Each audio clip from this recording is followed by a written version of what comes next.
Good evening. I'd like to welcome everyone to the special meeting of the Wall Township Board of Education, January 31st, 2023. May we please rise for the flag salute?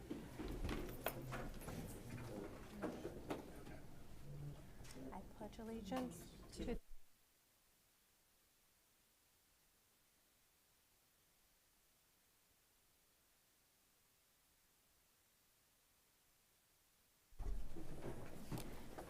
Thank you. Mr. Smythe, would you please do the sunshine announcement? Yes, this is the Wall Township Board of Education special meeting for which notice under the Open Public Meeting Act was provided by a notice to the Co-Star, Asbury Park Press, Township Clerk's Office, all Wall Township Public Schools, and in the Board Administration Office on January 12, 2023. Should I like a roll call? Yes, please. Mr. Anizio? Here. Mr. Buffa? Here. Ms. DiGiovanni? Here. Ms. Hodnett? Here. Mr. Maliff? Here. Mr. Nasser? Here. Mr. Sanfilippo? Here. Mr. Wondrak? Here. Ms. Stites? Here. Thank you.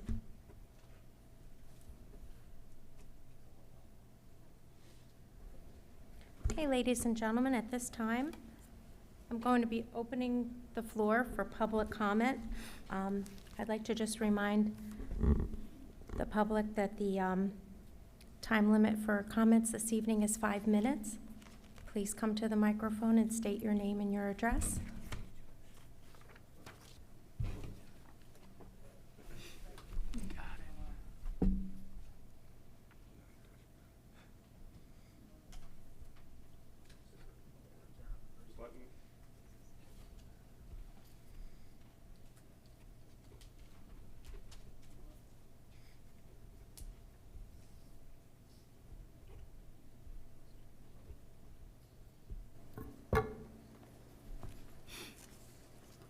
My name is Betsy Cross. I live in Wall Township. I just want to mention, Ms. Dietz, nobody has to give their home address. You just have to say what town you live in. So please don't ask that of people again. I'm glad to see that somebody's here from the ethics, New Jersey school boards, to go over ethics, because we seem to have a lot of issues in the district right now. Ethics being a big one. So Mary Ann Friedman is here, Friedman, and she'll be going over ethics with you. So I'm glad about that. So I'm glad that Mary Ann can hear. When the Wall Board of Ed tells us that they're being transparent, and they're really not, it always leads us to believe that you're hiding something. Because if you were transparent, we wouldn't be in this situation on so many issues. We keep asking the same questions over and over again, and we don't get answers. That's not being transparent. When Ralph was the Board of Ed president, he told us it's going to be the most transparent board you've ever seen. I've never seen anything further from the truth. It's been a sham, a complete sham, and now we're moving into another sham with Christine Stites as the president, because now she'd like to have one public comment, including agenda items and all other items, and that's really not fair. And you always hounded us that we only could talk on agenda items only, but now if you're doing this, then that can't be the case. So we never really had to talk about agenda items only, because you can shove everything into 5 minutes. You can say whatever you want, which is what you do. It's disgraceful. I'm glad that Kathleen DiGiovanni is now on the board, and that's really the only person that I'm thankful for up here. I haven't seen anything. I'm not impressed with anybody else so far. We're tired of begging you for information that we should have, and the Central School Trailers is one of them. We shouldn't have to beg Mr. Smythe for information. He should have to give the information. We shouldn't have Kristen Hodnett cutting people off, and I'm going to send Mary Ann Friedman copies of it, of when the attorney does it and when Kristen Hodnett does it. Kristen Hodnett has some wonderful family members. 2 of them taught my son, and they were amazing. And I'm sure they're pretty embarrassed at the way she acts up here right now on behalf of all the other teachers. Wall PD is at meetings for free at Wall Municipal, so I don't know why we pay security to be here. Sometimes we have 1, 2, 3 people paying time and a half. It's ridiculous. So if Wall PD can do it for free over there, hopefully they can do it for free over here. and they'll stand back here and not come up like Mr. Dugan does and tell people to be quiet and stop talking and annoying people in the public. That's not his job. Oprahs are just ignored by Brian Smythe. He just does whatever he wants. So Oprahs are overdue. I send it into Christine Stites and Tracy Handrahan, and they do nothing, because he knows you're not going to do anything. He knows he can just step all over you, and he does it all the time. Oprah machine. This is a great source, and I saw somebody Oprah'd Mr. Smythe's resume when he was hired and his employment letters. So, of course, Mr. Smythe waits to the last possible second, so it would be up here. I think it was due today. But people can look at Oprah Machine, and people can look at my Wall YouTube channel, Wall, BOE, and the BOE stands for Betsy Oprah's Education. And people can look at videos, because now Mr. Smythe has been deposed, and the trial, all the depositions have to be done by June 30th, and everybody can get it right online from Superior Court. All party and fact depositions be completed by June 30th. We need Mr. Smythe to answer simple questions. Did he agree to be interviewed by the Wall, by the two investigations that were being held, one by Dr. Cram and one by the attorney that we paid $125,000 for? He has still never answered it. And maybe Mary Ann Freeman can go over that. As a district employee, he needs to answer questions. We can't have CFOs of companies not answering questions. They would be fired if they were in a Fortune 500 company. Fired. This guy, he just doesn't even answer. Thank you, Mrs. Cross. And you all allow it. Thank you, Mrs. Cross. So I would like, Thank you, Mrs. Cross. I Your would time like you is to be up. more transparent, and I would like the Oprahs back for sick Thank- time and reimbursement. I would like them back. It looks like my time isn't up. I beg your pardon. I believe they're saying there's 15 seconds. Uh, Please take Right. them. So, and this guy back here is shouting out, but Mr. Dugan does nothing to him. It's only when it's me. So you can add my 15 seconds back. I put it in Oprah January 18th for sick time and reimbursement, vacation time, and I would like those documents. I also put in for attendance records. We're paying numerous people to not work and be paid. So I put in for all of their attendance records. I Thank you, also put Mrs. in for Cross. attorney bills. I appreciate your perspective. Right, I don't know why Thank we're you. paying Michael Gross still for 2 years.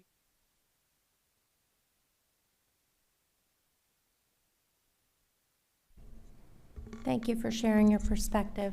Do we have any other members of the public who would like to speak at this time?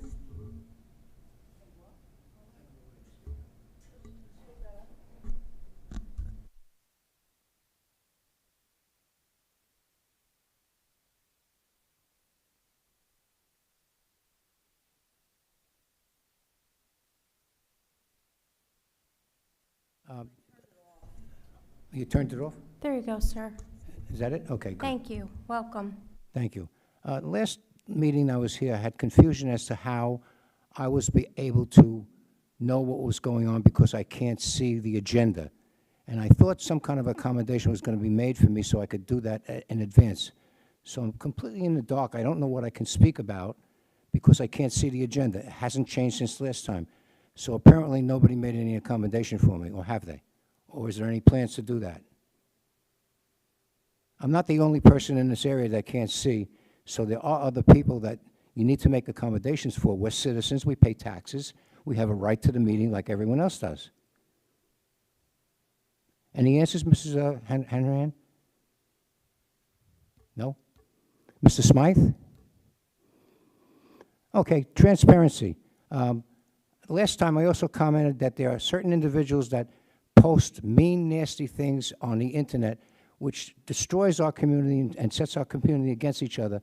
And I asked the board if they would use their influence with the large media companies to cut that stuff out and not let them print it, because you obviously have a lot of authority with these big companies. You have a lot of members. Nobody has done that either. So we still have people spreading vile untruths, some things that are so vile and so bizarre, they must be science fiction writers. And most of them are aimed at Mrs. Cross, who has done nothing for all these years except work for the community because she cares. I told you that the last time, too. Apparently, you people still don't care. So until you care, until you tell me I can't talk on these kind of agendas, I'm going to keep on telling you you don't care, and you have to start caring. This is what you're here for. We voted you board members that got elected. According to the state of New Jersey law, you're supposed to hire the professionals, and you tell them what to do. Not the other way around. You got it backwards. And that's the way it is. And I need to know, when I come to a meeting, am I going to have an agenda so I know what I can rightfully and intelligently talk about? Thank you.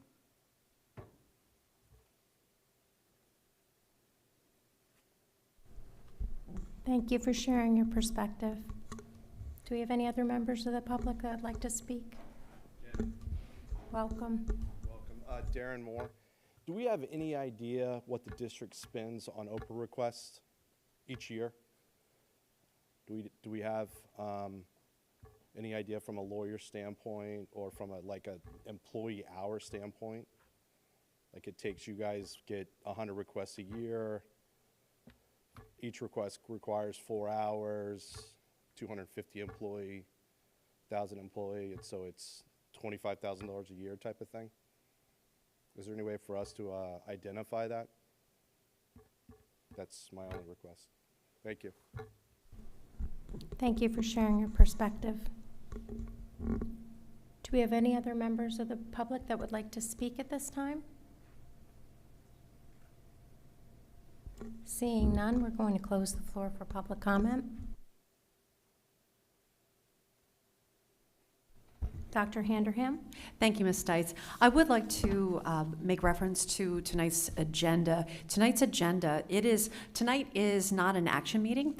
It is a workshop of the Board of Education in which our Board of Education will be receiving training from our field representative, Ms. Friedman from New Jersey School Boards. So tonight is one of education and discussion amongst the Board of Education. Again, this is not an action meeting, so I just wanted to make the public aware of that. So the agenda is, there were questions about the agenda. The agenda is the training itself. Secondly, with respect to the cost for Oprah, that's certainly something that we could look into. Mr. Smythe, I would like to defer to you because I believe there were some historical things from a productivity, labor management standpoint. Yes, with regard to Assess Oprah, well, first off, all Oprah requests that are forwarded to the attorney are billed separately, and those costs associated with Oprah are itemized and categorized separately in on the invoice that we do receive from the attorney.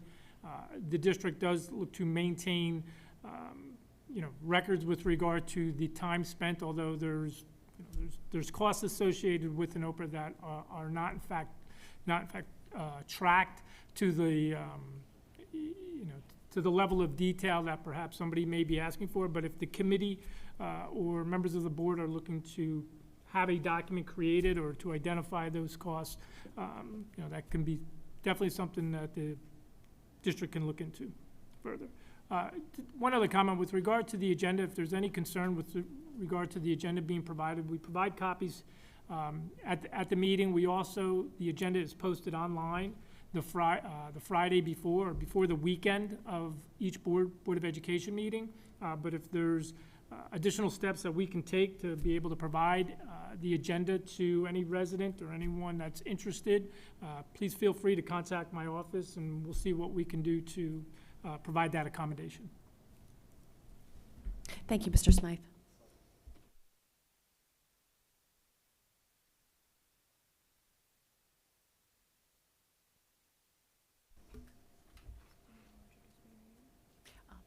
I have a couple things. Okay. Good evening again. I do have a few announcements to make before we begin this evening's training. January is Board of Education Members Appreciation Month, and I would be remiss if I did not convey collective appreciation for all of the time and hard work demonstrated by the members of this Board of Education. on behalf of, certainly the district, I would like to extend my thanks to you for all your dedication, all of your resolve. A lot goes on behind the scenes. Time is probably the most precious resource, and I thank you for your gift of time to improve this district and make headways for the children of this district, for certainly our employees, and for the community at large, because the strength of our schools is it's a wonderful thing for our community.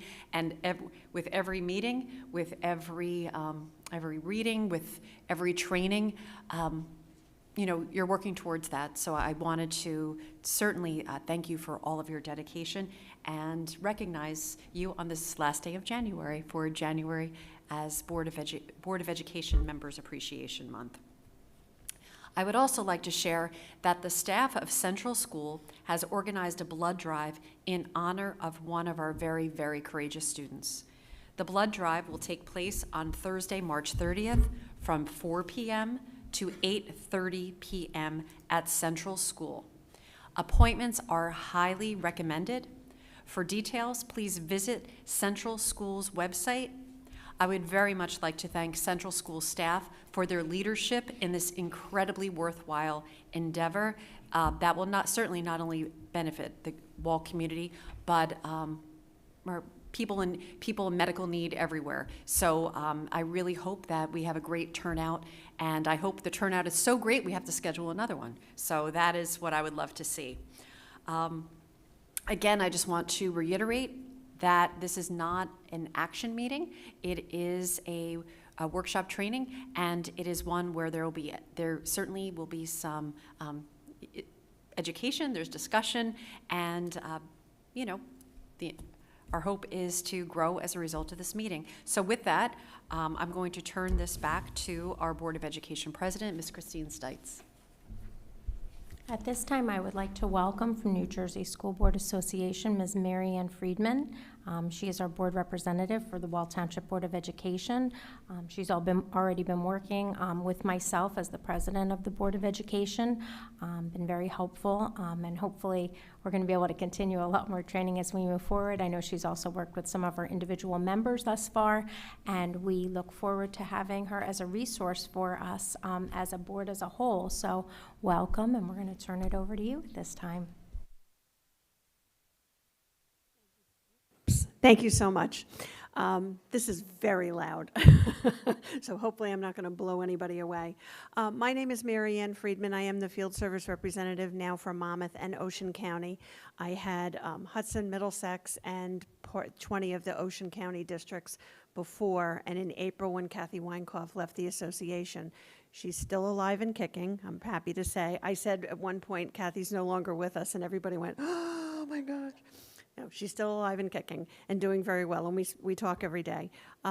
She and I have been good friends for a long time, so she asked me to give you her best tonight and to say hello.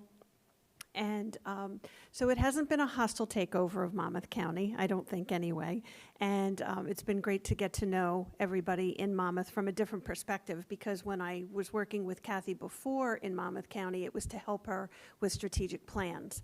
And so we did those together. And so that was why the association asked me when she left if I would take Monmouth County. So I'm really happy to be here tonight, happy to go over ethics for you, because this is actually what helps you to stay in your lane, to keep you out of trouble, and that's the biggest part of what my job is, I feel anyway, is to help board members stay in their lane and to stay out of trouble. So we're going to go through this, and please ask questions along the way if you have any questions, okay? And I don't know if folks at the table want to somehow turn around. You do have the information, the PowerPoint is in your packet as well. Also on the left-hand side, because I might forget later, there is the Code of Ethics, and then behind that there's an acknowledgement sheet. You can sign that at the end, print your name. Today is the 31st of January, 2023. Sign your name and then pass that over to your business administrator so that he has a record that this program was provided to you and facilitated. So without further ado, The disclaimer for this tonight is this is for informational purposes only. This is not to take the place of your board attorney and getting guidance from your board attorney. So if you should need guidance regarding anything that we do discuss tonight, please feel free to talk to your superintendent, your business administrator, or the board president about speaking to the board attorney. And there are, the SEC, for tonight's purposes, the SEC is the School Ethics Commission and not the Securities and Exchange Commission. Okay? So they are working on Chapter 28 right now, which are some changes to mandatory training that, as board members know, they are required to take mandatory training during their course of their boardsmanship. So those things may come into effect within the next couple of months. And I believe that there was something today that said that they may be voting on this tomorrow. So we'll see what happens. So some of this may change. We have some of the proposed changes in here, but we're not exactly sure what the vote will be on tomorrow, if it is in fact tomorrow. So one of the quotes that I really appreciate from this, from Constance Wu, who is an activist, an actor, and an advocate, she said that public service is about serving all the people, including the ones who are not like you. And I think that's particularly important for Board of Education members because most of the time, board members sit with other people who are not necessarily like them, who do not necessarily share the same values and the same opinions that they do. But the board members reflect your community. And so that's why I think this is particularly important, serving all the people, including the ones who are not like you. And then the School Ethics Act was developed in 1991, that it was essential that the conduct of members of local boards of education and local administrators hold the respect and the confidence of the people. And then further, that these board members and administrators must avoid conduct which is in violation of their public trust or which creates a justifiable impression among the public that such trust is being violated. That's the, sorry, the building PA system, Oh, so okay. I apologize, you're gonna have to, speak over it. It's an automated system. No, that that's okay. we I don't wasn't control. sure if somebody was trying to communicate something to me, so. Okay, so who's accountable for the Code of Ethics? So conflicts of interest, which have been developed for board members' protection. It's not a punitive measure. It's to protect individual board members, the board, and then the district. And the disclosure statements apply to all school officials, which include board members or charter school trustees, New Jersey School Boards Association staff and officers. So all of us have to complete those disclosure statements every year. If you're a new board member, having just been sworn in this year, you need to complete those by today. And if you are a seated board member, you will complete those by April 30th. And then if any administrator holds a position that is certificated or that holds a position that's responsible for recommending staff or regarding purchase or acquisition of services and property, they have to complete these also. And then the provisions, the Code of Ethics and the mandatory training applies to board members and charter school trustees only. So the School Ethics Act established the School Ethics Commission. As I said tonight, that's the SEC, the Code of Ethics 9 years later in 2001, the conflicts of interest, disclosure statements, personal, relative, and financial, and the mandatory training requirements for board members. So who enforces the Code of Ethics and the Ethics Act? There are 9 members that are appointed by the governor to a 3-year term. Some stay longer than that. And there's only a maximum of 5 from any one political party. 2 are school board members, 5 are non-school officials, and 2 are school administrators. And the jurisdiction of the SEC is to provide advisory opinions, and advisory opinions are provided when a school official requests an advisory opinion on something that has not happened yet, but that they feel may happen. Okay, so it's not something that has already happened. It's something that you may feel happen. And I have an example for you, or a story. When I was elected to my board in 1999, and I did serve on the board for 9 years, all of the field service reps, just for your information, have all served on local boards of education. So we had an April election. We had our reorg meeting in May. One of the women who ran at the same time that I did came to the board in May after reorganization and said, my husband is thinking about running for town council. Would there be, if he is elected, would there be any conflicts? We asked our board attorney to write up an advisory, ask for an advisory opinion, And within about 4 to 5 weeks, we received back a nice memo from the SEC telling us exactly what she would be in conflict with, would present a conflict of interest for her if he was to participate, or if she was to participate, then he shouldn't participate in other things. So in terms of shared services, remember at that point in time, in 1999, we were voting on our budgets, and so if the budget went down, which ours did 8 of the 9 years, unfortunately, that I was on the board, you would go to your town council and ask them to either hold you firm or to not take very much money away, because they were able to advise you that they could determine how much money to take out of the budget, but they couldn't tell you where you needed to take the money from. And so if the board member, if her husband was on the town council, we would be going to the town council. So she either would not be able to participate in going to the town council for that meeting, or he would not participate. And so things worked out pretty well because they were agreeable, and they kind of shared that commitment. So if one had a certain desire to be present for that, then the other one would stay back and not participate.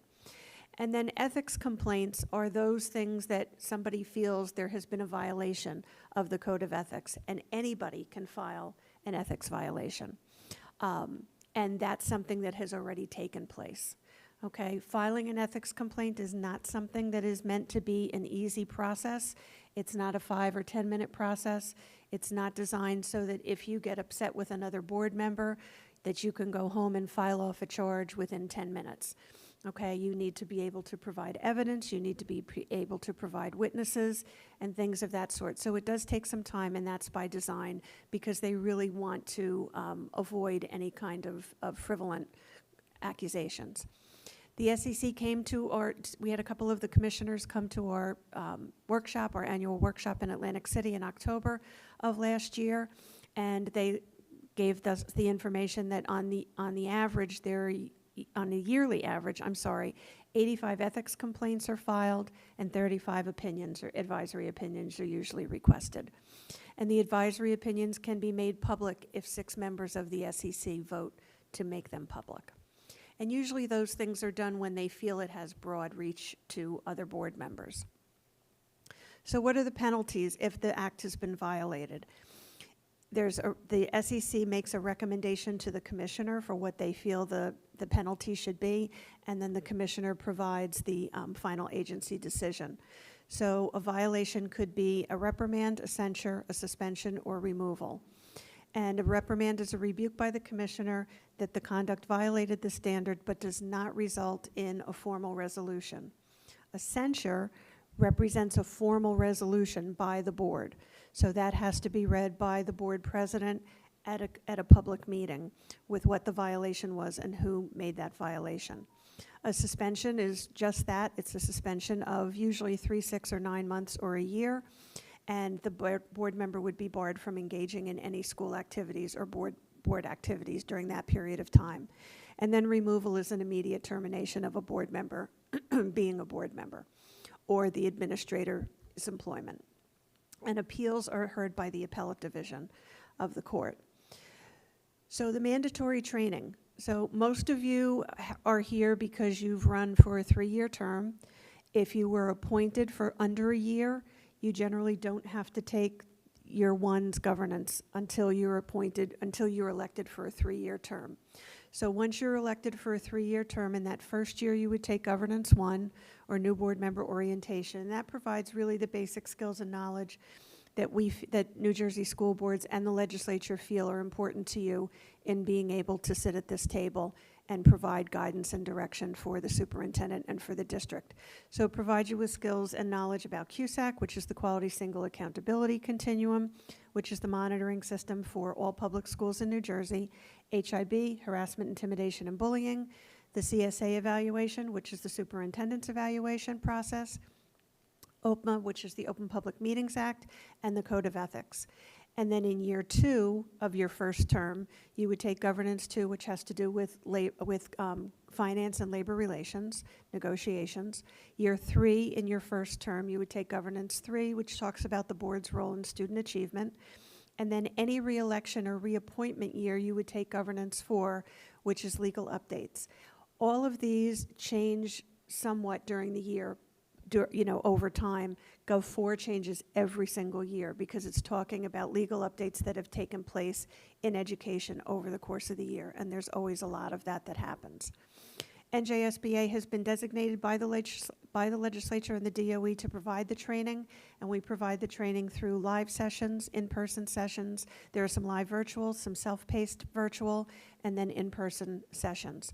And as I said, the Chapter 28, so right now, Governance 1 says that it needs to be taken within 6 months of a new board member being in their first term.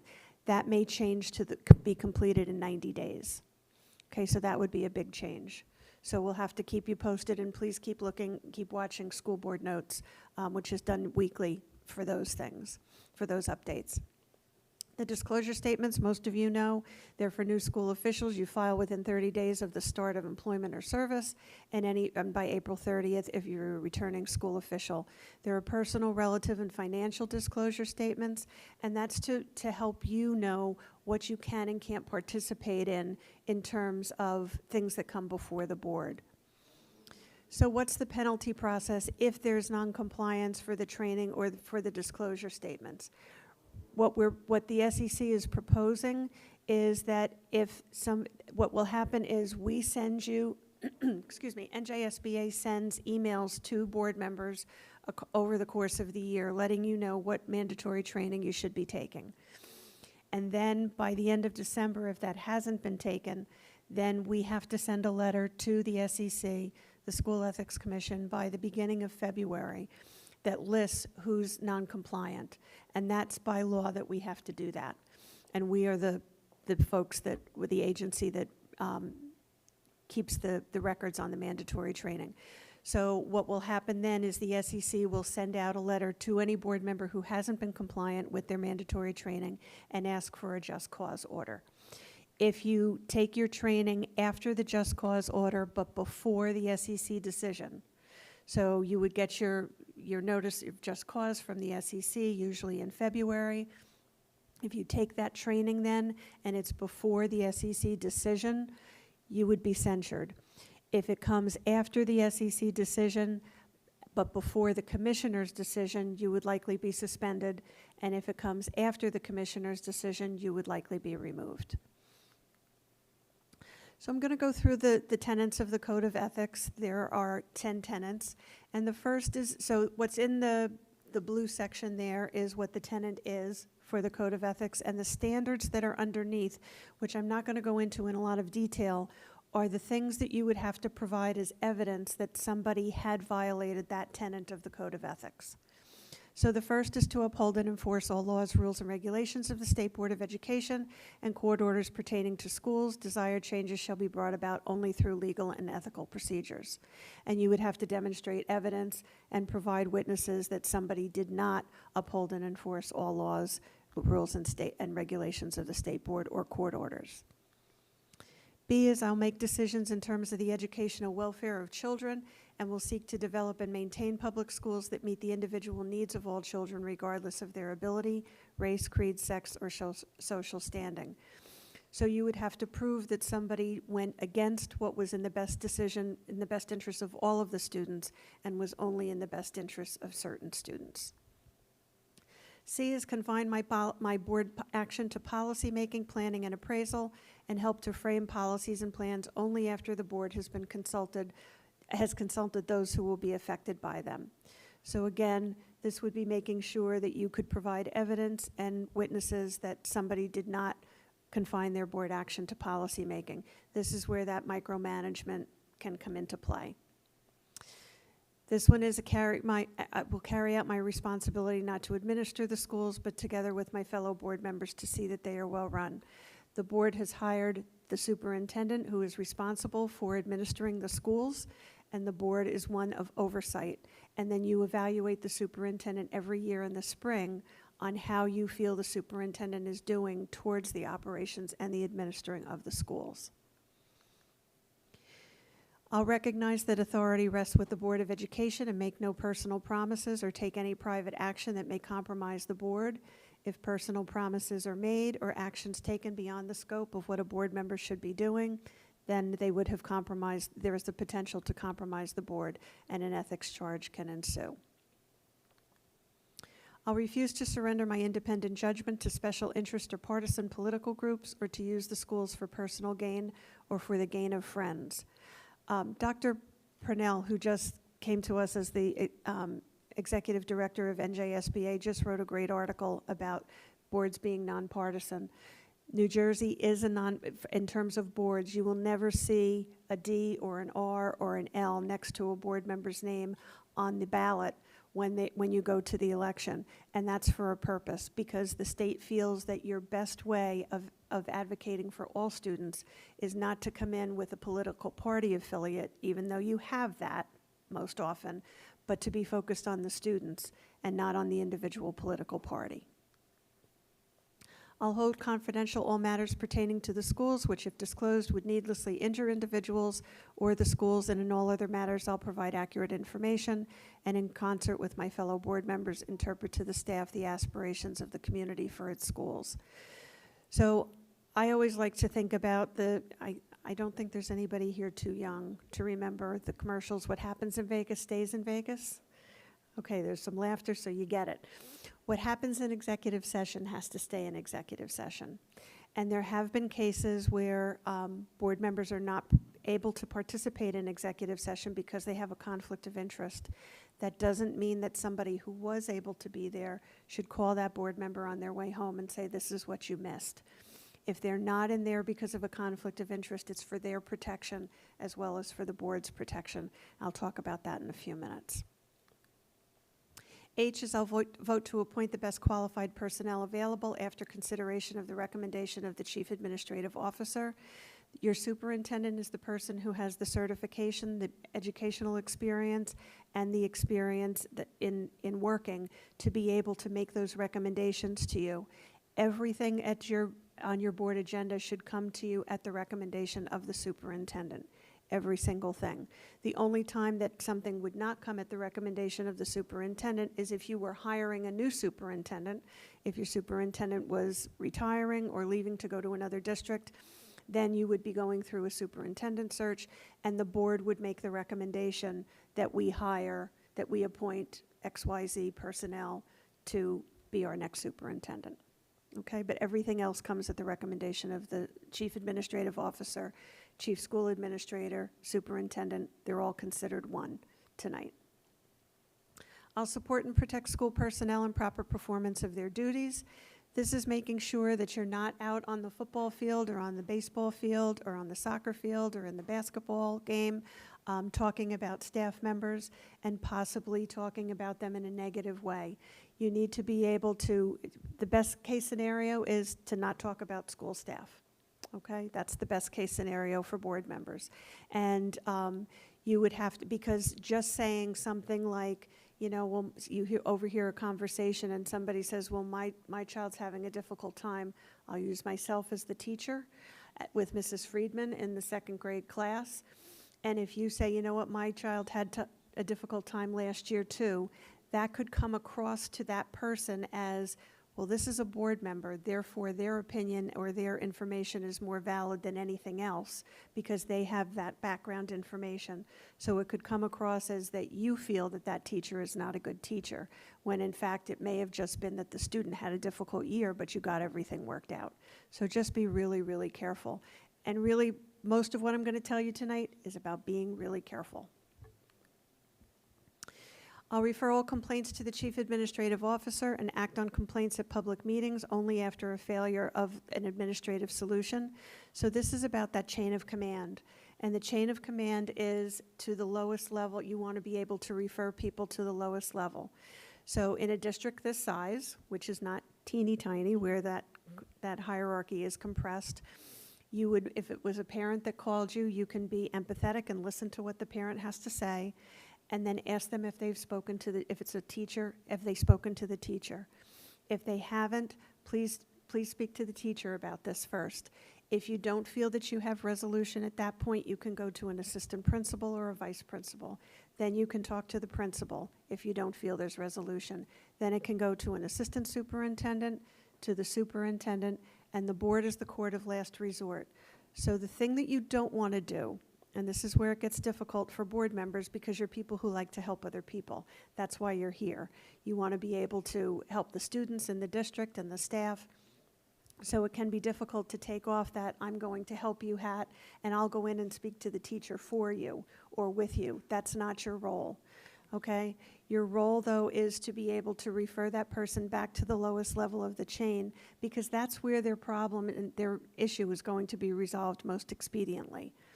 And if it doesn't if it doesn't get there with the teacher, then it's an assistant principal, and so on and so forth. If it comes to the board, and typically what will happen is if it gets to the superintendent or the superintendent knows that it's getting to them, they'll advise the board that there is an issue that has moved through the chain. It's possibly coming up to my level, the superintendent's level, and so it may come to the board level. But if you've participated in any way other than referring somebody to the chain of command, you won't be able to participate at resolution at the board table.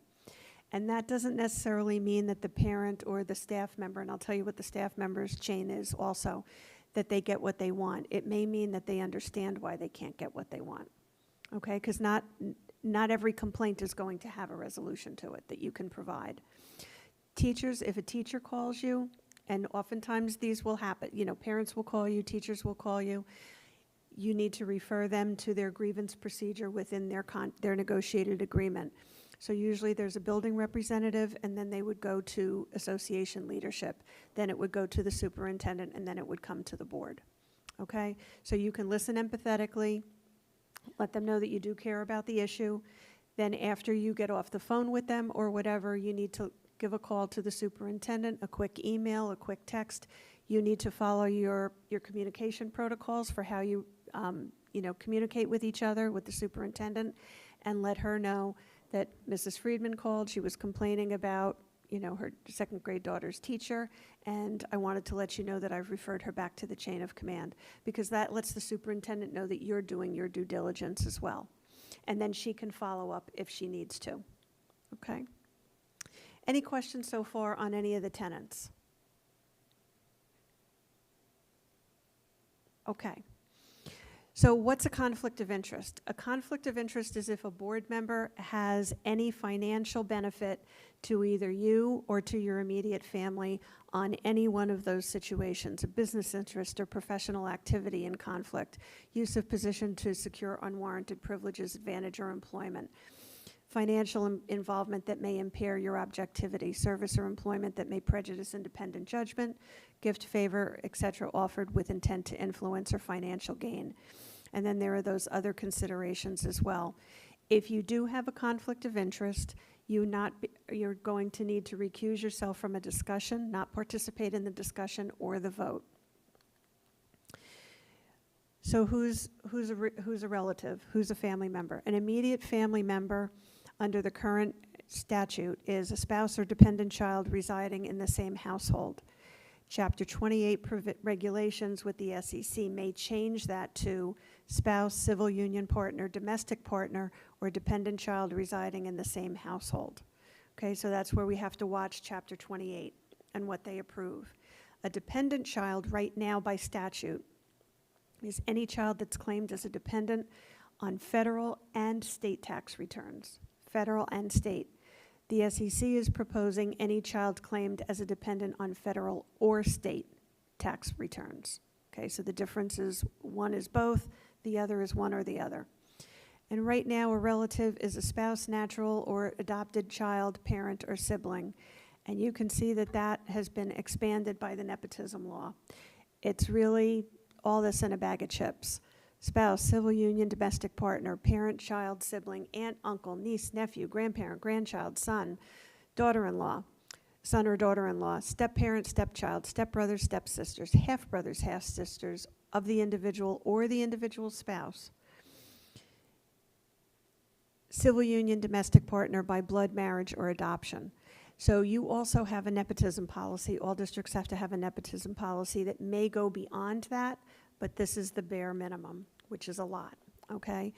And that doesn't mean that if you have a relative or a family member working in the district that you cannot run for the board or be appointed to the board. Both of those things can happen. But once you become a board member, once you are sworn in, nobody else in your family member or relative can be hired. Okay? And I understand that that can be a real detriment sometimes to family members, because typically a school may be the largest employer in your community. But that is to keep bad things from happening, okay?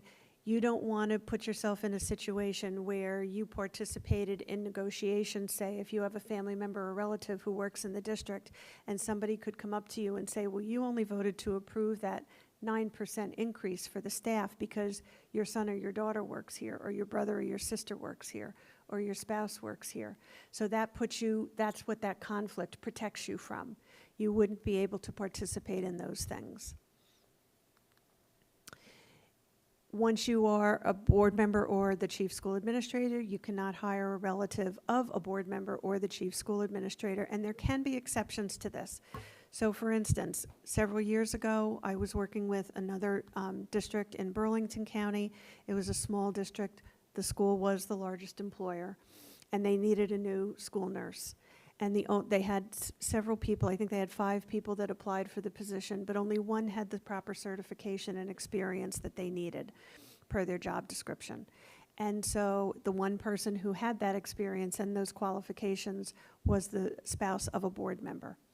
So the superintendent went to the executive county superintendent. Every county has an executive county superintendent or an ECS, and said, this is the situation. I've only got one person that applied that qualified for the position because of the certification and experience. Can I hire this person? With this person being the spouse of a board member. The ECS asked them to go out and re-advertise and see what the results of that re-advertisement were, and to come back to the ECS.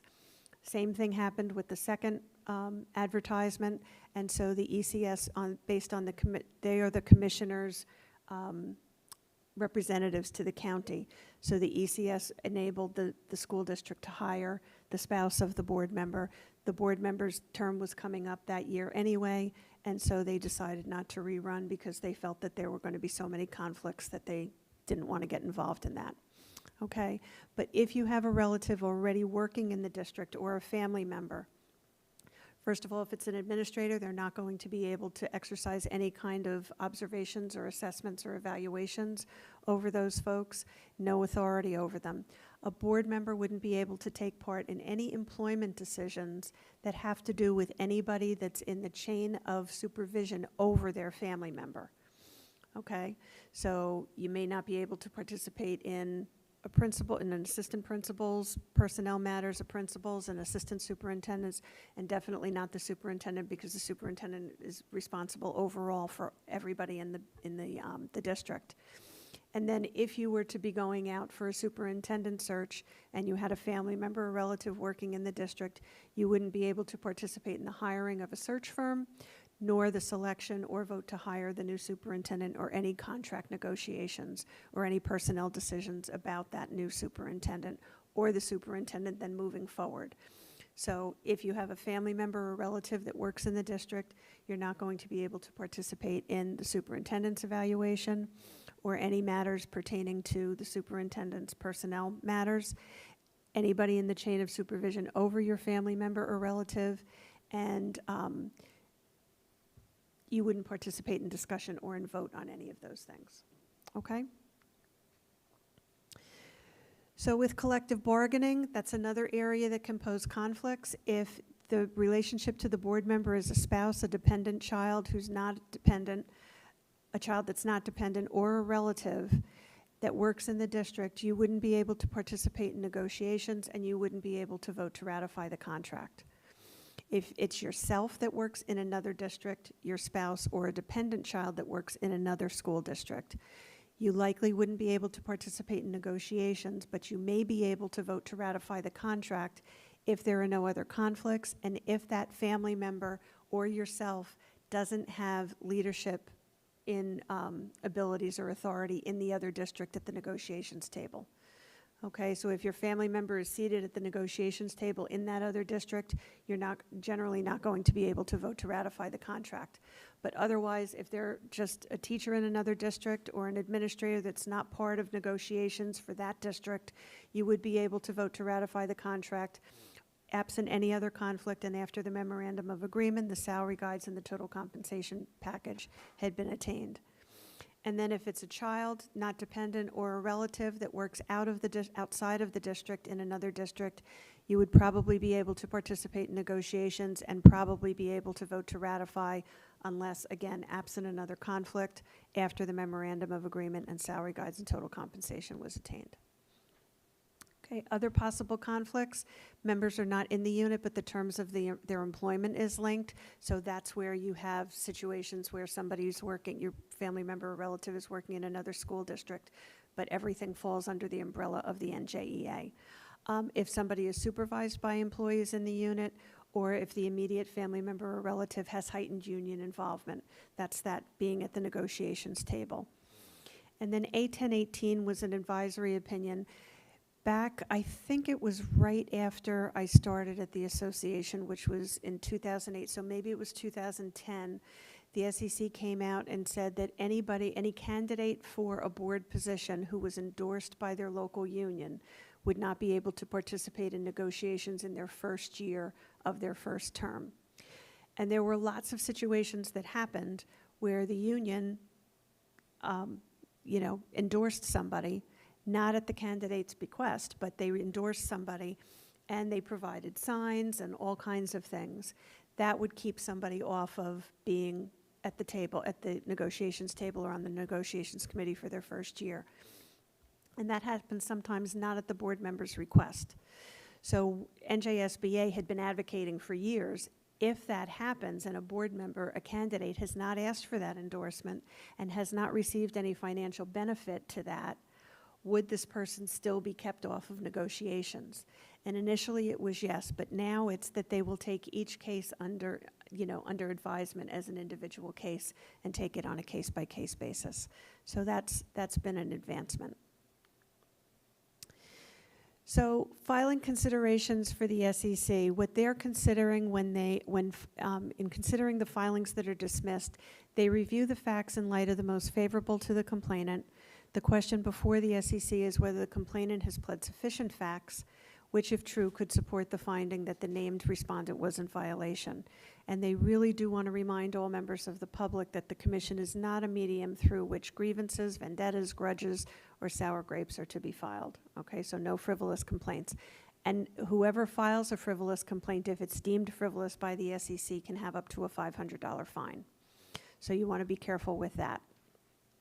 There have been a bunch of SEC decisions and commissioner decisions over the past year. I'm going to go through these kind of quickly.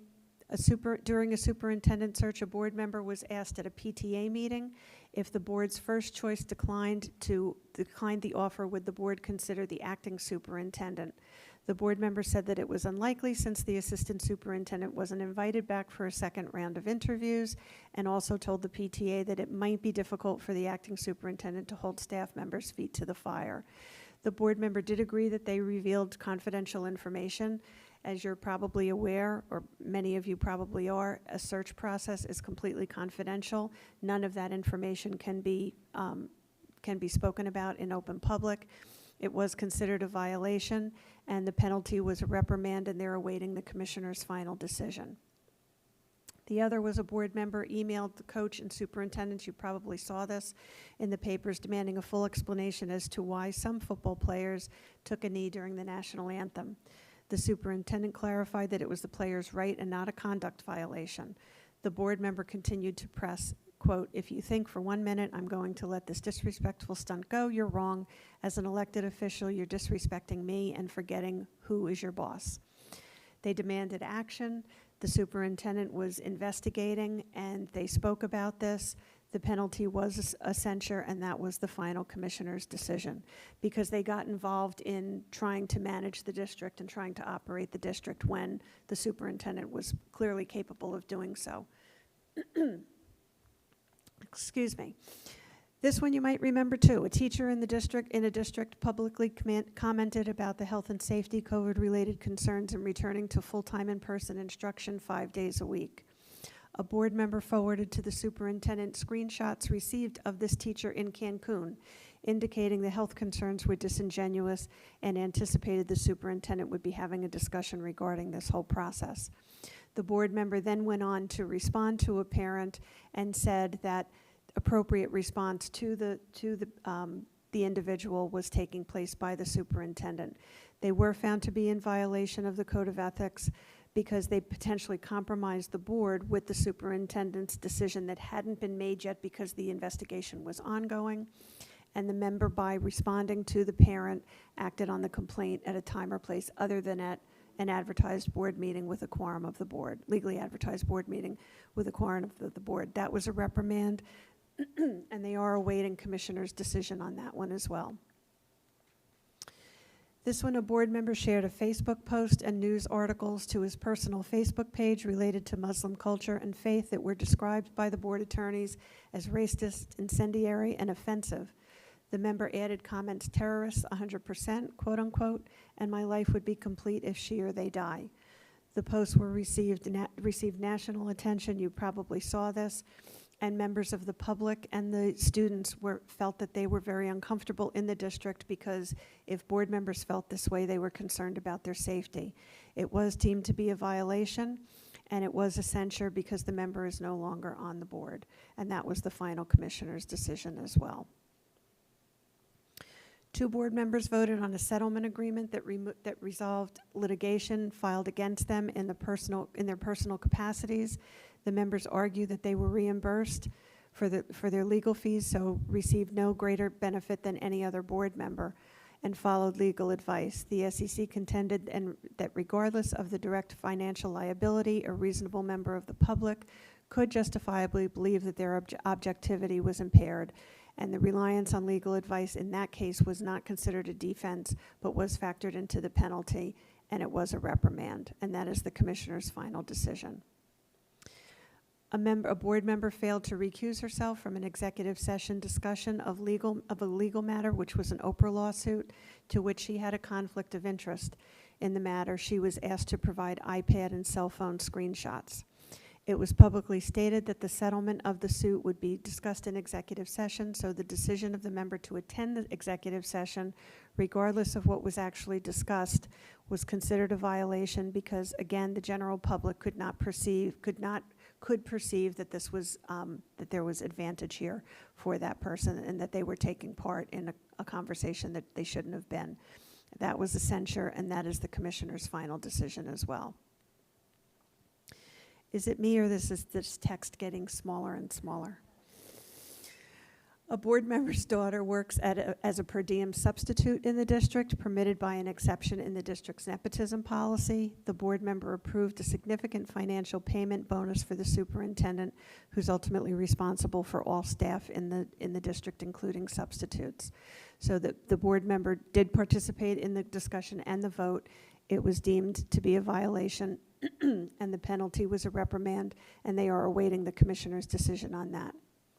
In another, the candidate for the board filed an Oprah lawsuit against the board regarding email settings. The board vice president was not named in the suit, but was asked to provide certification attesting to the way the board handles communications and emails. The board member the vice president did participate. It was determined to be a violation. The member of the public hearing the board members' comments, could reasonably believe that they intended to influence the other reactions in favor of the other candidates. So it was considered a violation, and it was a censure. And the board member is no longer on the board, so that was the commissioner's final decision as well. These were a couple of advisory opinions.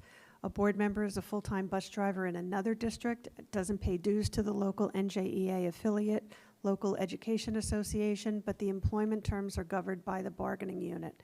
Can they participate in negotiations as a board member if the district's association is also affiliated with the NJEA? They cannot, since both districts and the local education association are affiliated with the NJEA, the board member is precluded from being involved in all aspects of negotiations until the total compensation package has been determined. Absent other conflicts, they may vote on the final contract. And a board vote on the superintendent's merit goals had failed. 2 members could not participate because the spouses work in the district. The superintendent ultimately resigned at some point. And if the board revotes on these merit goals, can these 2 members participate since the former superintendent is no longer an employee? They can't because the same conflicts exist even though that superintendent is no longer there. Any superintendent who works in the district, they would be conflicted from participating in. A board member's ex-spouse works in a district. This kind of stuff is happening more and more. Ex-spouse works in the district and is a member of the local education association. They have joint custody and child support agreements and spousal support agreements. The ex-spouse is not considered a relative or immediate family member based on the SEC definitions, but is the board member conflicted from matters regarding the superintendent, the LEA, the local education association, and other administrators in the chain of command? Yes, because it could be perceived still that they were taking part in those to be able to benefit their ex-spouse because they have those shared agreements. And then a board member, this one, I can't even wrap my head around this one to figure out who this person is. A board member's aunt-in-law, the spouse of a spouse's uncle, and another board member's distant cousin work in the district. Can these board members participate in labor negotiations with the LEA and matters related to the superintendent? The relationships are not an automatic per se conflict as considered by the SEC, but they need to make sure that they're not showing that they're extending unwarranted privileges or advantages to others. So absent other conflicts, those members would be able to participate. So typically every year on or about reorganization, we suggest to boards that if they have any family members or relatives who work in the district or in any other district in the state, that you let your board attorney know that and what that relationship is, so that they can then guide you in what you would not be able to participate in terms of voting. Because sometimes you may vote on something that you don't even realize is connected to you. For instance, when I was on the board, my daughter had mono in 4th grade, and so she needed homeschooling for 6 weeks, and because she was going to be out of school. And when your child, any student, it's a number, and most people, I didn't anyway, know my child's student ID numbers.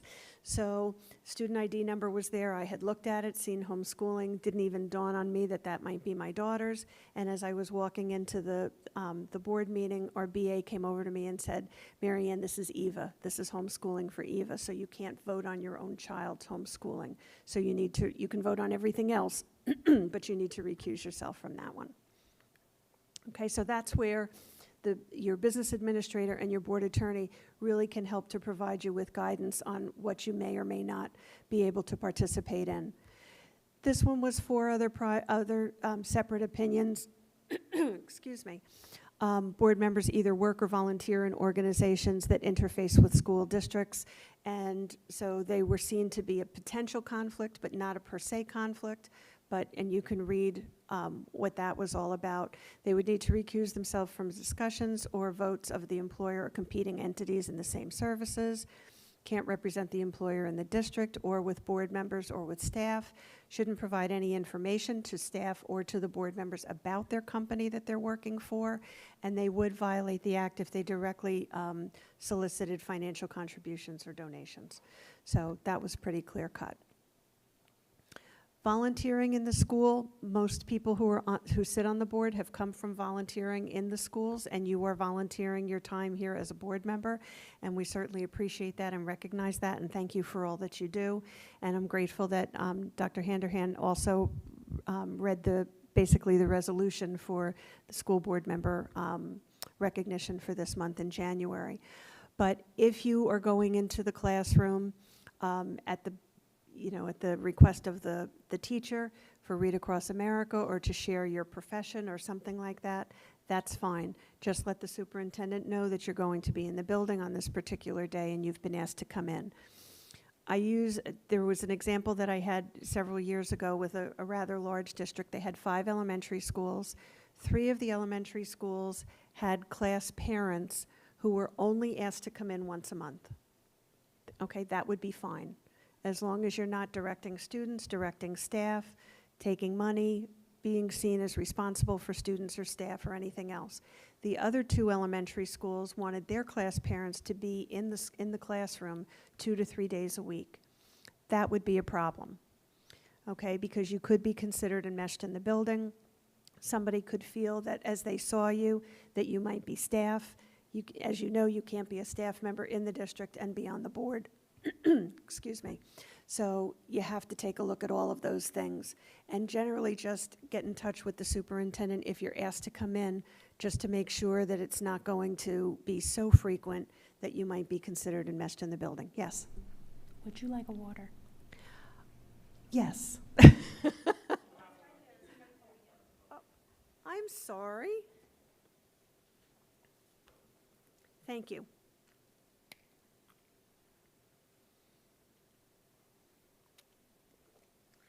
Okay. Maybe this will be a little bit better. I won't sound so scratchy. So you can let the superintendent know, and that way, you just need to be cognizant of the obligations, that you're not being seen as enmeshed in the building. If you're part of an organization that has anything to do with the school, don't handle money. Don't count money. Don't be responsible for carrying money to somebody else's house or for carrying it to the bank or depositing it. It's an accident and a perception waiting to happen that will not bode well for you. Interview committees, board members' involvement in interview committees for positions other than the superintendent are really strongly discouraged by the SEC. Should the superintendent, and board members would be responsible for hiring the next superintendent unless board members have a conflict of interest, have a family member or relative who works in the district.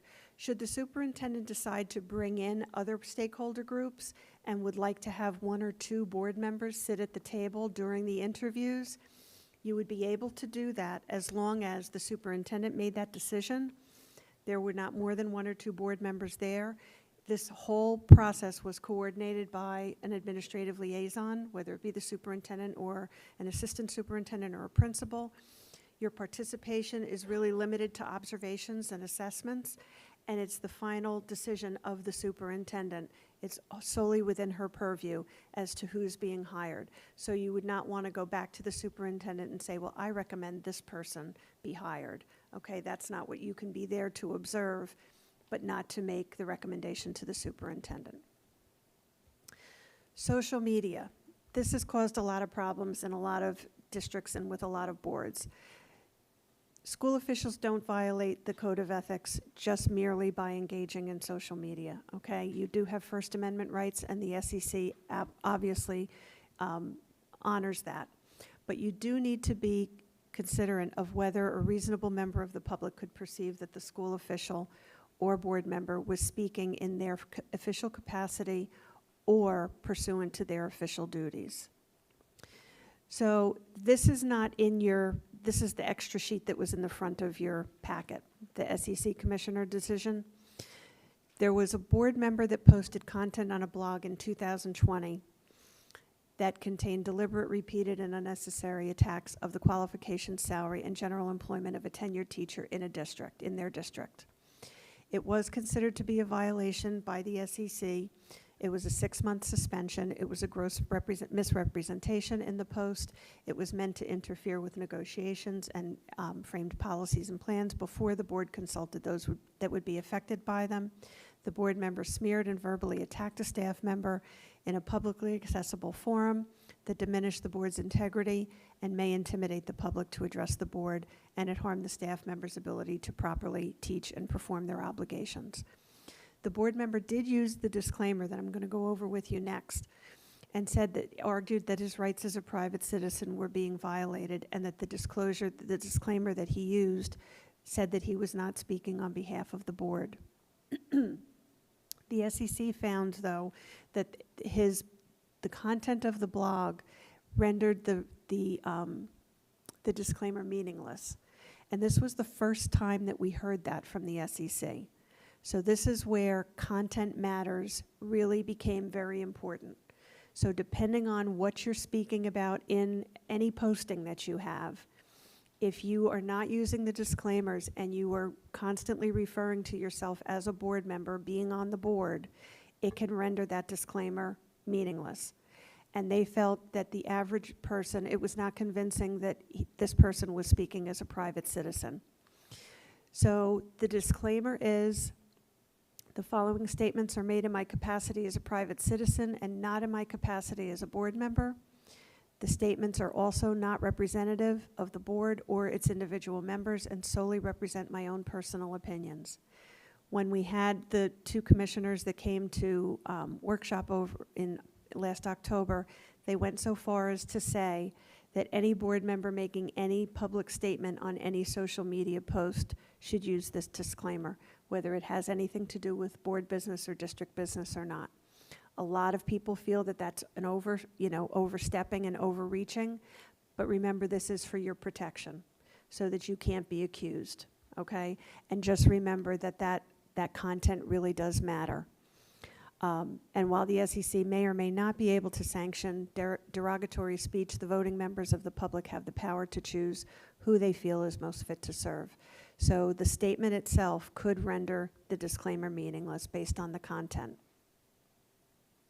The SEC also says a respondent is still a publicly elected official who's charged with serving, among other things, the educational needs of a diverse, dynamic, and multifaceted student population. Public words which derogate from the mission of the Board of Education serve no purpose, create unnecessary hostility and animosity within a community, and ultimately have the greatest detrimental impact on the very people that the respondent is asked to serve, the students. Although the Commission acknowledges the sanctity of the First Amendment, words that deliberately cause divisiveness should have no place in the educational setting. So in summary, it doesn't matter what the medium or the platform is that the opinion is expressed in, the rules are the same. Use that SEC required disclaimer. I've said to people, type that into a Word document, have it so you can just copy and paste it and put it into whatever you're talking about. Even if the speech technically meets the requirements of the ethics laws, you should ask yourself whether it would deliberately cause divisiveness or derogate from the mission of the Board of Ed. So in closing, the commissioner really talks about board members being respectful, kind, and honest with each other, with their communities, and they hope that the communities will be respectful, honest, and promote kindness to the Board of Education as well. It can have long-lasting and detrimental impact on the students, the community, and the staff if it's not. And some things that we want you to consider are, we do recommend that board members make that list of family members or relatives that they have working in the district or in another school district. Provide that to the board attorney so that they can identify things that you may have a conflict of interest in participating in, whether it be discussion and or vote, and then continue to check school board notes, which comes out once a week, for newly released advisory opinions. Those are the links that we use. They're in your packet as well. And what questions might you have before I thank you for everything you do?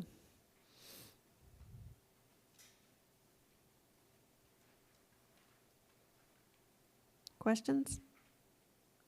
Okay. Thank you for all you do for your students, staff, and community. I appreciate what you do, and NJSBA really appreciates what you do. We know that you spend a tremendous amount of time being a board member and contributing to your communities and to your school districts, so thank you. You have my business card in here. Remember to fill out that acknowledgement form, okay, and give it to your business administrator so he can record in the minutes for tonight that your ethics discussion was facilitated by NJSBA, and I hope to talk to you or hear from you soon, okay? Thank you. Thank you, Ms. Friedman. We appreciate your time. Thank you. That was a great presentation. At this time, may I have a motion from someone on the board to take a 2-minute recess so that we can get these forms filled out and turned in, just to get organized and then reconvene? I'll make that motion. All in favor? Thank you. We'll be back in 2 minutes.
January 31st, 2023. Mr. Smythe, roll call.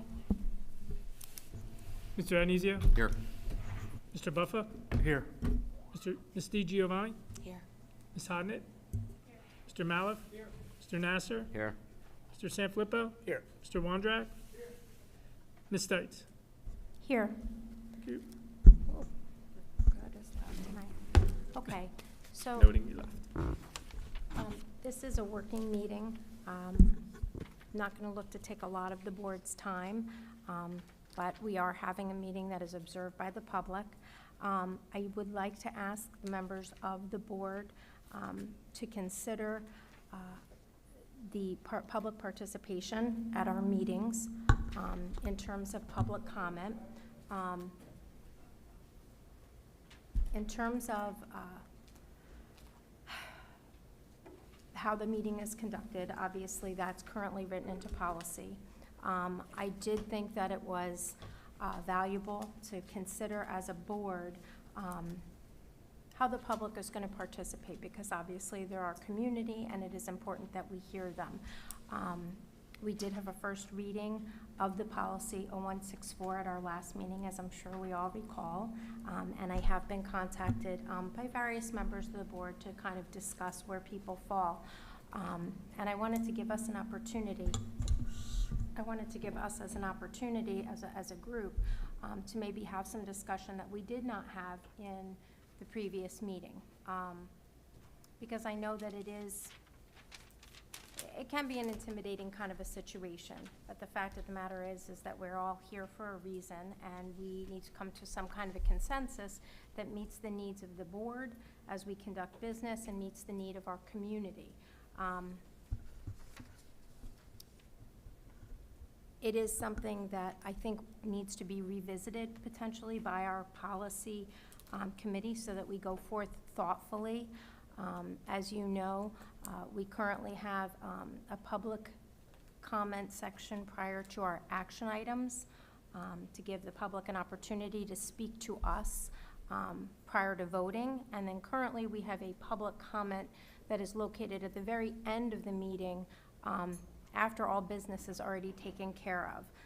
I did forward the request to consider moving that last public comment to an earlier portion of the meeting, hopefully giving folks, in my mind, and thinking about it, giving people an opportunity to mention what they were concerned about more at the start of the meeting, give us maybe a chance to potentially tailor comments if they have them to us prior to taking action.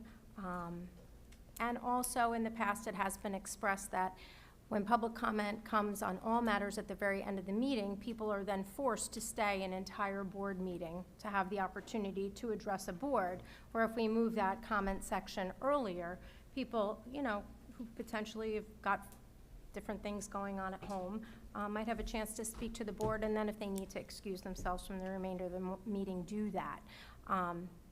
That was at least certainly some of the consideration that went into that suggestion.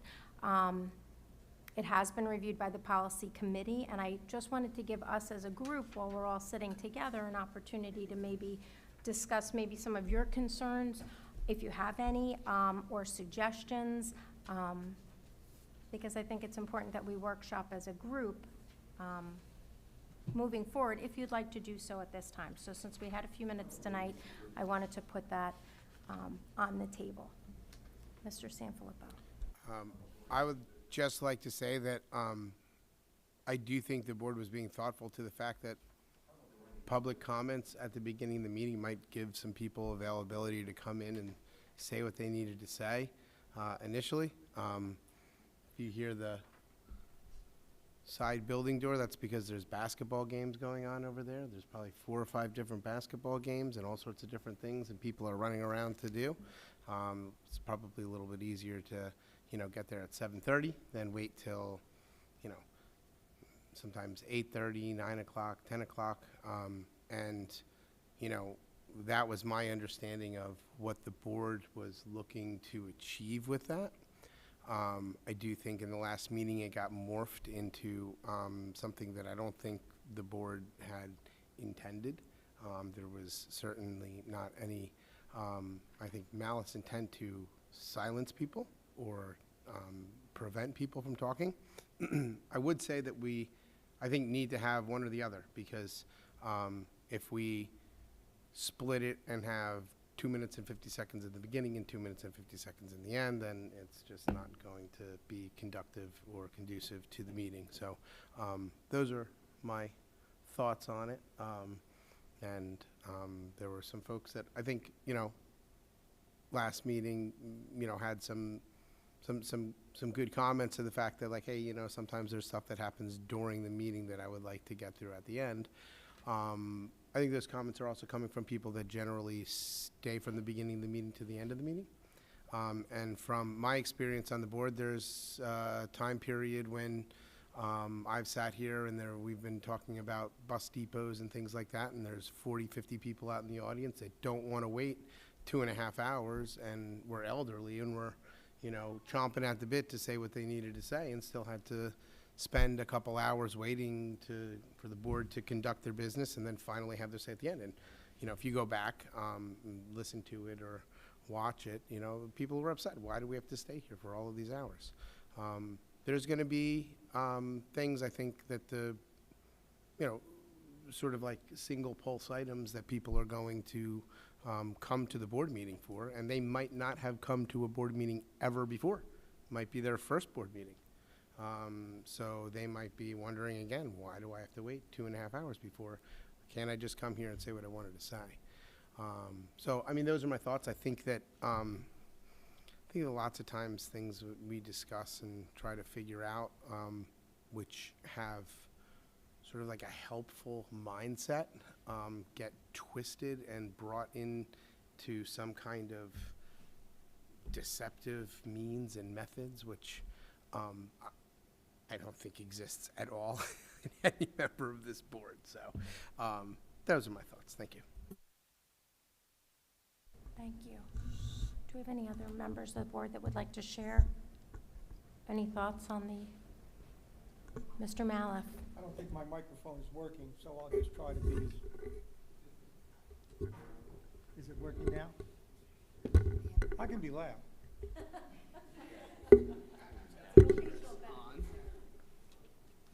they didn't give you. Mine didn't go in. Awesome. Sorry about that.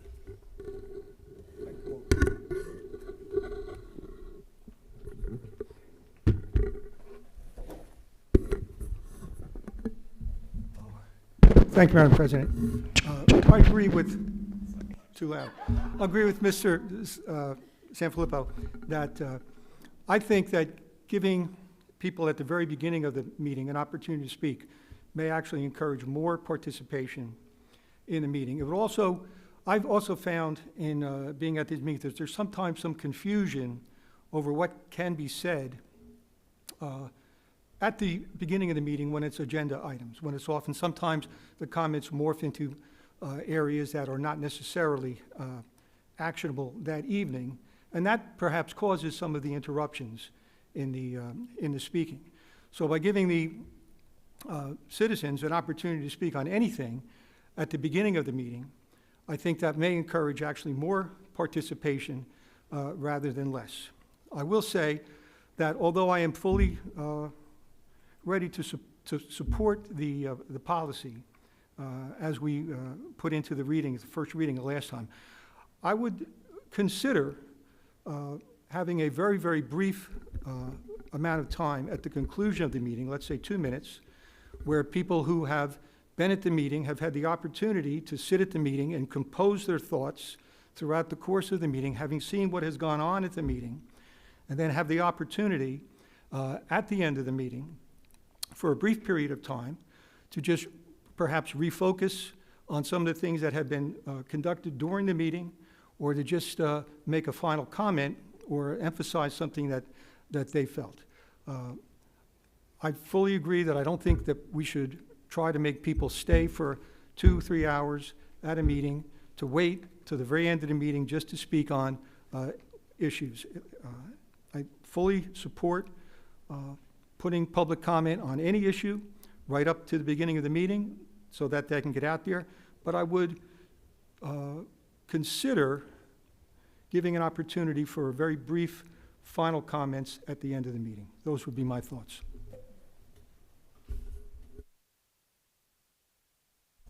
Do we have any other members of the board that'd like to speak?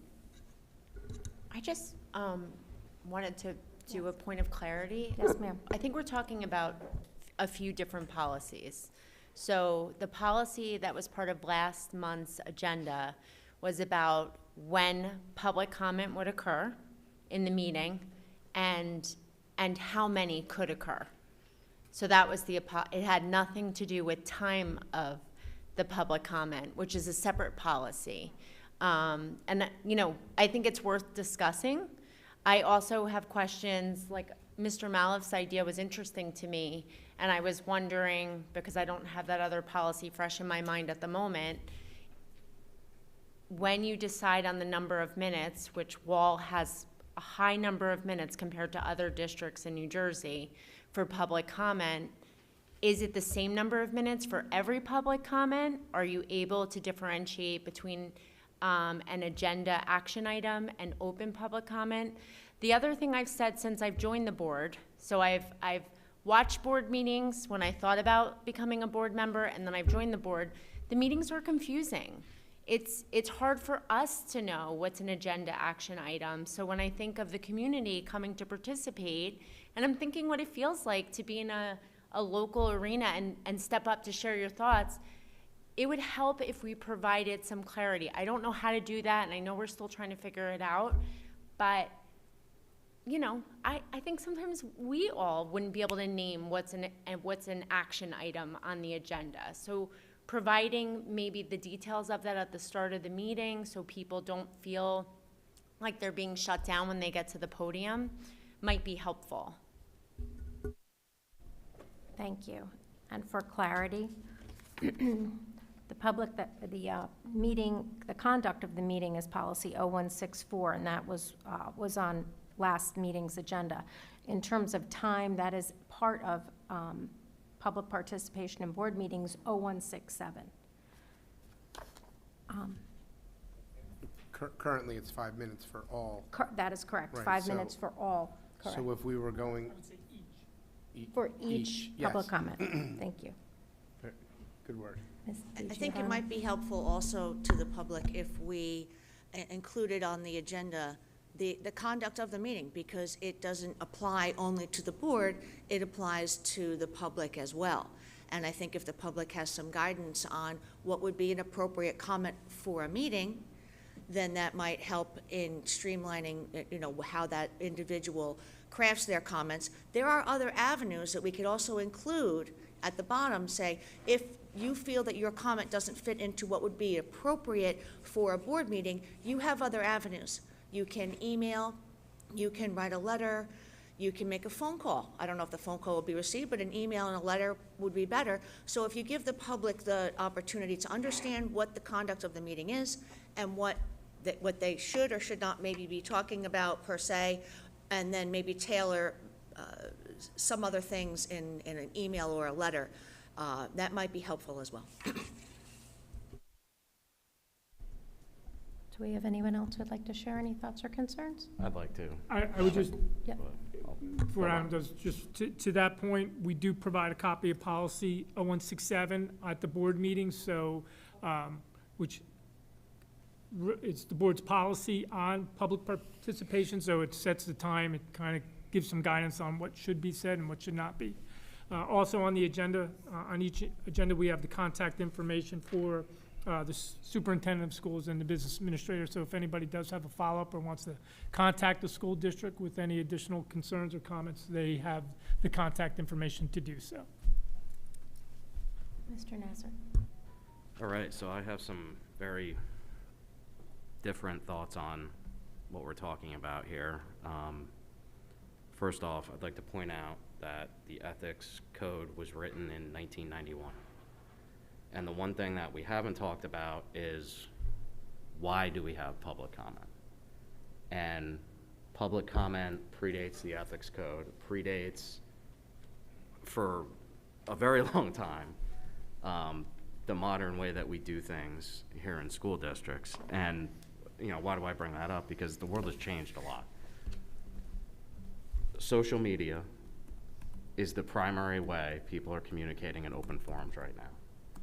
And the way that our social media policy is written is in conflict with the ways that we use open forums nowadays, because we are not allowed, as we just saw, to basically say anything publicly. And I believe if we're going to continue to view the way that we communicate with the public and the way that has contributed to the distrust that's in the community out there in a way that is antiquated, you can't just change this you can't cut it back. You're going to have to leave it the same. So I'm a no on any changes unless we're going to change the way we communicate overall, because I don't believe we're not thinking of the why. We're just thinking about the how and the when, and it just doesn't make any sense. So, thank you.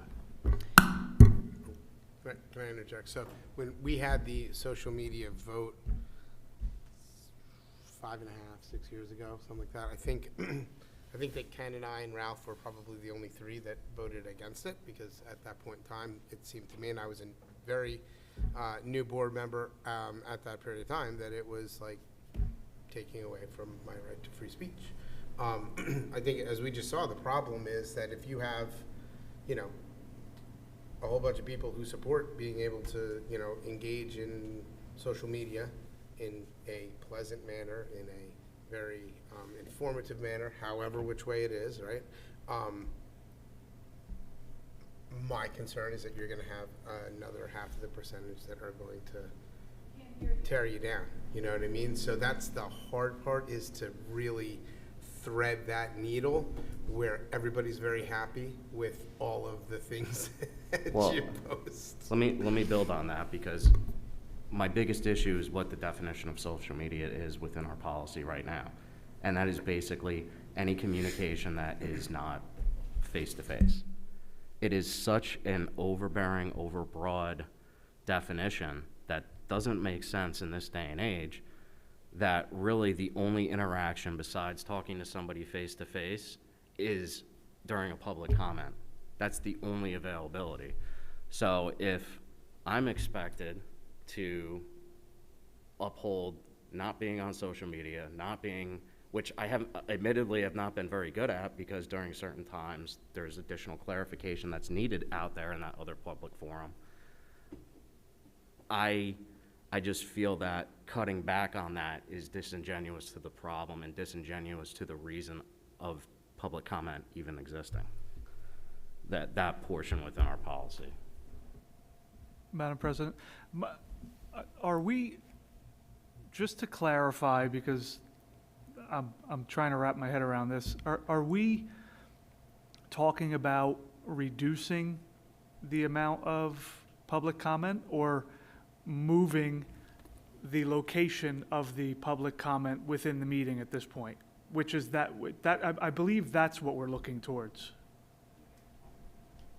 Initially, my suggestion was more geared toward moving the final public comment to an earlier section of the meeting. That was considered in committee, and I believe as we read in first policy, the reading was for a single public comment at the beginning of the meeting. So it was in fact reducing from a public comment prior to action items, a public comment at the end of the meeting, and then there are also opportunity for public comment after the first and second readings of policies. And we'll leave it at that. But yeah, so basically, but I think the big crux of the concern is that the public comment portion prior to action items and the final public comment, which is open on all school matters at the end, became consolidated to a single 5-minute public comment at the beginning of the meeting. So there are multiple, I guess we're not voting on anything tonight, but I just wanted to put that out as food for thought, that I think there are there definitely are several portions of this to consider, and I would urge you to probably discuss them with maybe Mr. Malouf as the head of policy, share with another member of policy. Again, concerns, suggestions that you may have regarding this, because I think it's going to need to potentially, have a little more work put in. And then obviously, we as a group, as a consensus will ultimately have a vote. Mrs. Hodnett? I was just wanted to respond to Mr. Nasser and, his comments, because I know social media has come up before. I have just questions within that. So for this conversation, I see social media and public comment as separate. For us to respond on social media, I think, you want to make sure that you're not representing the board in your responses. And I don't know anything about what anybody's doing on social media. I'm just saying, I'm sure that's where this comes up. Do I think a 1991 policy could be dated? Sure. There's technologies that exist now that didn't back then, so yes. But I think when we talk about these things as a board, it's important to keep them separate, because I have real concerns for our community about why we cannot get board members to run for the board. Who was elected that actually competed for a board seat on this panel? Did you compete against another living person? First time was 8 other people. Okay, and nothing since, and Chris, you did. Nobody else has. Okay. I'm concerned that we have not had that ever. I'm concerned that board members don't stay beyond their first term. So I'm not sure if these issues are related, but I think the structure of the meeting, the way we engage with the community, is part of it. And I think when we think about how we organize our meeting, we can't connect it to what we do on social media outside of our meetings, because they're not the same thing, even though I understand the conflict in both. How do you see them as the same? We don't have a board of... If you think public comment is going to get more people to run, I got news for you. That's not the problem. I don't think it's... The problem is being able to have a meaningful relationship with members of the community and be able to communicate and exchange ideas in a fashion that's more up to today's times. And we haven't done that. And the public comment, that's not working, because that's a one-way, as we discussed with our legal counsel, that's a one-way communication where there needs to be an exchange of ideas. There needs to be part of this comes and is an outcrop of COVID, where we were all isolated and there really wasn't any other way to communicate other than electronically. But if you look at the opportunities that the public has to come out and actually make their comments and their thoughts and their feelings known in an official capacity, this is the only way to do it. And I'm not saying social media should be done in official capacity. I'm not trying to say that at all. But what I am saying is there needs to be more two-way communication in order to build up those relationships in the community and be able to have those conversations that are meaningful for us actually voting on stuff that's on the agenda. Okay. I think sometimes, besides being confused at, meetings and things like that, I think our roles are totally misunderstood within the community as well. We were asked to reach out to all of our big tech companies and solve people fighting on social media earlier tonight in a public comment. And, I wish that this Board of Education had an available way to make people stop fighting on social media. That would be a great accomplishment for humanity. But I think there has to be some way, and this just got really hot, right? But the mic. There has to be some way where there's some type of understanding and teaching to the public what our roles are, right? And this is great. It's broadcast out there. I've been through a few different things. We have 3 roles, right? I mean, we pass budgets, we hire a superintendent, right? And we pass referendums. Those are our 3, and oversight. I understand that, but we're not in, you know, student teacher meetings, like coming in there being like, what's going on with Johnny and Mrs. Smith today, you know, and sitting in there. That's not our role. It's, you know, so I think that gets confusing to the community to some degree, where the Board of Education is supposed to be the ones that just step in and solve all of the problems all of the time, and, you know, social media fights and everything else. So. All right. Well, I appreciate everyone coming out. Just 1 or 2 quick things, just so you know as a board. I am in touch with Ms. Friedman. I am availing myself of the President's Corner on New Jersey school boards. Admittedly, I think our last meeting started great. Unfortunately, I don't think anyone felt super about the conclusion, and I take responsibility for that as the president. Admittedly, I am a new president, and I am still learning, you know, the appropriate ways to try to steer a conversation, and I'm going to do the best I can to become stronger in that arena. And I know that we as a board will continue. You know, I think trainings like this are helpful and discussions are helpful. And I'm going to continue to put the time in. So hopefully we'll have kind of a better handle on management of the meeting. And I would really encourage everyone to give some more thought to this topic and have discussions, you know, with your fellow board members and members of policy. I'm sure it will be revisited, and you know, we'll see how that morphs. And in the meantime, I appreciate everybody and all the time that you're putting in on the board. It's a great time commitment, and I appreciate it. So I think that's all I have for this evening. So may I make a motion to adjourn? I'll make that motion. Mr. Sanfilippo? Second. Second, Mr. Nasser? All in favor? All in favor?